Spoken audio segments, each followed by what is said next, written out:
অনেক বড় একটা দুঃখজনক বিষয়। যে বিষয়টা হচ্ছে যে আমরা দেখি অন্য অন্য কান্ট্রির মানুষ তাদের দেশের মানুষকে সম্মান করে, তাদের দেশের মানুষকে বিপদ থেকে উদ্ধার করে, তাদের দেশের মানুষকে বিপদের মুখে ঠেলে দেয় না। কিন্তু আমাদের বাংলাদেশের কিছু কিছু মানুষ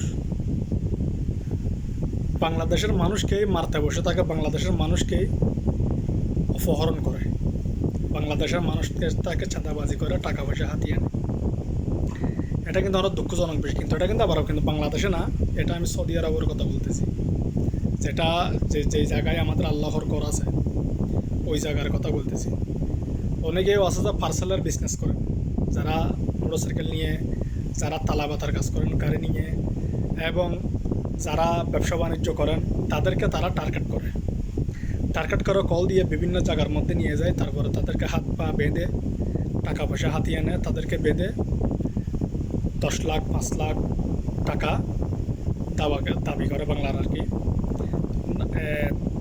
সংগ্রহ করে বিকাশের মাধ্যমে টাকাগুলো দিতে হবে। এরকম অনেক ভাই সৌদির মধ্যে এখন বর্তমানে জানেন হয়রানি হয়েছে, অনেক ভাই অপহরণ হয়েছে, অনেক ভাইয়ের 5 লাখ 10 লাখ টাকা দিয়ে তাদের থেকে ছুড়ে আসছে, ওনাদের অনেক নির্যাতন করতেছে, মারতেছে, বলছে যে টাকা না দিলে মেরে ফেলবে। তো আপনার ফ্যামিলি যদি কথাগুলো যদি শুনে, আপনার ফ্যামিলি অবশ্যই টাকা আপনাকে যেভাবে পারা হোক, চুরি করে হোক, বাটফারি করে হোক, যেরকম হোক না কেন, মানুষ থেকে নিয়ে হোক, আপনাকে বাঁচানোর জন্য অবশ্যই আপনার ফ্যামিলি ছুটে আসবে, অবশ্যই আপনাদেরকে আপনার জন্য টাকা পাঠাবে। তো এরকম একটা ঘটনা, একটা না অনেক ঘটনা সৌদি আরবের মধ্যে ঘটছে। এরকম একটা সিটিং বাটফার একটা চক্রকে খাতানাতে ধরছে। সবাই অবশ্যই ভিডিওটি দেখেন।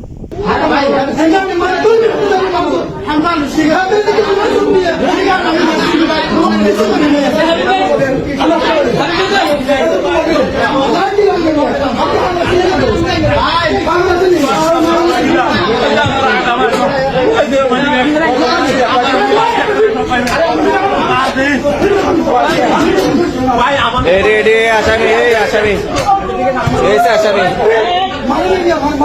এই পাঁচজন এই যে আসামি, এই আসামি কুত্তা, এই আসামি কুত্তা, এই যে এই হেরে ধরে আনছে, এই যে হেরে ধরে আনছে।